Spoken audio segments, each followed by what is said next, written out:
Nairobi, Kenya. The election campaign to replace Burundi's long-reigning president has been marked by arrests and alleged killings of political opponents, and by rallies held in jam-packed stadiums as leaders downplayed the threat posed by the coronavirus. On Wednesday, Burundi's citizens will elect a successor to President Pierre Nkurunziza, a former rebel leader who has ruled the country with impunity for the last 15 years, evading international efforts to call him to account for human rights abuses. Burundi, a small, landlocked nation in Central Africa and one of the world's poorest countries, has suffered through decades of violence and instability since gaining independence from Belgium in 1962. It now finds itself caught in the grip of a political system focused more on preserving power than on protecting the public's health, as the campaign season has shown. Last week, the government expelled 4 representatives of the World Health Organization who were in the country to help coordinate Burundi's response to the coronavirus pandemic. The lives of Burundian people are being sacrificed by their government, risking an imminent explosion of the pandemic in the coming days, said Anscher Nikoyajis, the head of Ligue Iteka, a Burundian human rights organization, who lives in exile. Nevertheless, more than 5 million Burundians are expected to vote at about 1,500 polling stations to choose not just a new president, but also lawmakers and local officials. There are 7 candidates running for president, but 2 top contenders, Evariste Ndayishimiye, the Secretary-General of the ruling party, who is endorsed by the current president, and Agathon Rwasa, an ex-rebel leader and longtime opposition figure.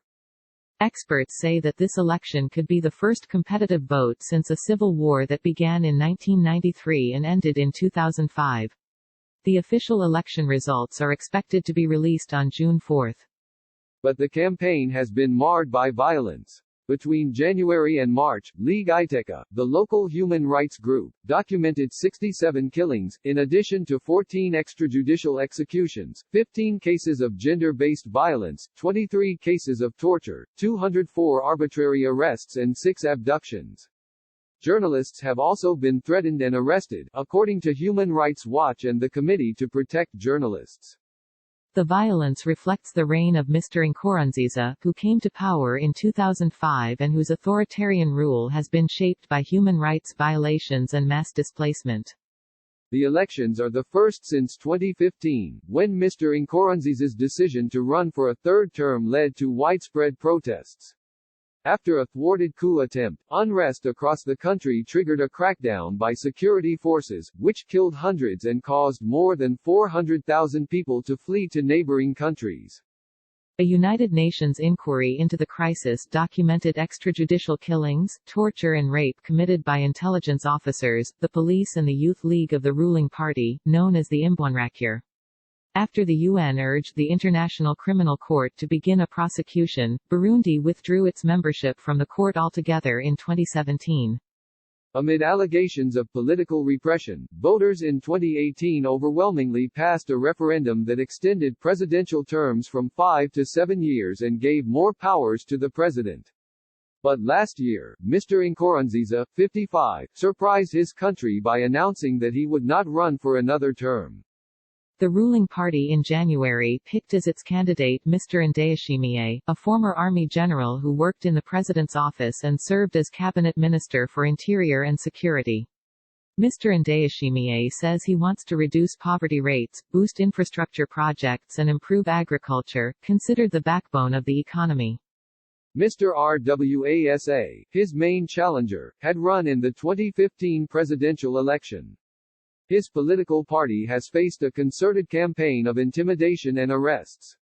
Presenting himself as the change candidate, he has railed at the injustices committed by the regime and criticized the lavish send-off conferred on Mr. Nkurunziza, including a $500,000 payment and the title of Supreme Guide of Patriotism.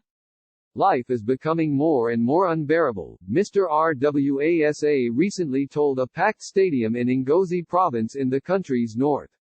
The time for change has come. The general election faces the prospect of limited external scrutiny, experts say, leaving open the possibility of manipulation of the results. After downplaying the threat of the coronavirus, the government in early May said it would quarantine election observers from the East African community for 14 days upon arrival to ensure they didn't have COVID-19, the disease caused by the coronavirus. So the observers stayed home.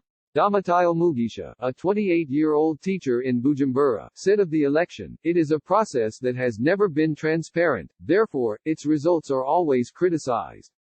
In recent years, the authorities have tried to avoid international scrutiny by blocking independent monitors, including by closing the UN Human Rights Office in Burundi last year. The country is also self-financing its polls after donors, including the European Union, cut off funding after the 2015 political crisis. Given all these factors, there are concerns that the elections will effectively take place behind closed doors, said Louis Mudge, the Central Africa director at Human Rights Watch. The risk of COVID-19 adds a critical dimension to the process of holding this election. From the outbreak's onset, the authorities cited divine protection for keeping the country open and for holding large campaign rallies. And even after reporting 42 positive cases and 1 death, officials have continued to insist that the virus would not affect the country as severely as it has others worldwide. Aren't you crowded here together? Do you have any problem with that? Mr. Nkurunziza asked a gathering in Ngozi in early May. Let us clap our hands for our God because he is with us. The authorities say voters will be expected to wash their hands before entering polling stations, while electoral agents have been ordered to wear masks and gloves. But temperatures will not be checked because there is not enough money to buy equipment, said Jean Bosco Girukwashaka, a health ministry spokesman. David Kiwuwa, director of the Center for Advanced International Studies at the University of Nottingham's campus in Ningbo, China, said that while the likelihood of large-scale ethnic violence remained low, the possibility of increased post-election violence by challengers to the status quo is highly likely, as long as the regime continues to harass opponents and squeeze challengers out of the political space.